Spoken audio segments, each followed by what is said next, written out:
Assalamualaikum warahmatullahi wabarakatuh. Kenapa kita diwajibkan untuk menuntut ilmu? Salah satunya ilmu yang fardu ain yang wajib bagi kita adalah mempelajari ilmu fiqih. Yang pertama kali adalah thaharah. Thaharah ini adalah sebagai pembuka untuk keabsahan di dalam kita beribadah kepada Allah Subhanahu wa taala. Jikalau kita beribadah kepada Allah Subhanahu wa taala tidak mengetahui tata caranya, ataupun di dalam bersucinya kita tidak mengerti dan tidak paham di dalam beribadah, di dalam toharoh kita, maka kita khawatir di dalam ibadah kita masih membawa hadas besar ataupun hadas kecil, ataupun masih ada najis pada diri kita. Itulah terpentingnya kita sebelum kita melakukan ibadah, dianjurkan kita untuk bertoharoh atau bersuci terlebih dahulu. Alat bersuci itu ada yang disebut dengan istinja, ada juga yang disebut dengan wudu, ada juga yang disebut juga dengan mandi jinabah. Dilihat daripada untuk menghilangkan kiranya apakah najis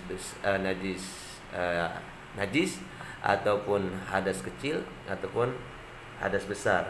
Maka dari itu penting kita mempelajari itu semua untuk keabsahan di dalam kita beribadah kepada Allah Subhanahu wa taala.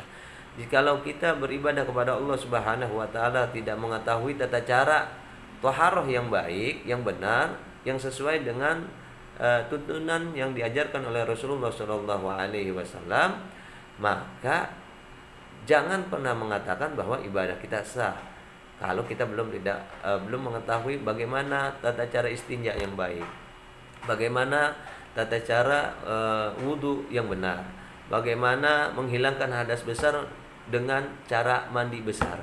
Mandi yang benar itu yang bagaimana? Kalau seandainya kita tidak mengetahui, hanya mengikuti sekedar mandi saja, wudu saja, tidak mengetahui batasan-batasan wudu yang sifatnya rukun ataupun sifatnya fardu, ataupun istinja, bagaimana kita mengetahui sudah hilang atau tidakkah najis pada diri kita ataupun najis yang kita hilangkan. Kalau kita belum mengetahui itu semua, memahami itu semua, tata caranya semua kita tidak pahami, maka kita khawatir ibadah kita ini dalam kondisi tidak sah, karena mungkin di dalam ibadah kita masih ada sesuatu yang menghalangi sahnya sholat kita. Entah itu najiskah, atau itu masih ada hadas besarkah, karena mandi kita yang masuk kategori belum sempurna, ataupun wudhu kita, hadas kecil kita yang belum hilang karena memang belum adanya kesempurnaan di dalam kita berwudu. Maka dari itu sangatlah penting kita sebelum ibadah melakukan daripada bersuci ataupun thaharah. Oleh karena itu pentingnya bagi kita untuk mempelajari ilmu fikih, wabil khusus adalah mempelajari daripada istinja, wudu dan juga mandi jinabah untuk keabsahan di dalam kita beribadah kepada Allah Subhanahu wa taala. Ikuti terus tentang pembahasan masalah thaharah. Assalamualaikum warahmatullahi wabarakatuh.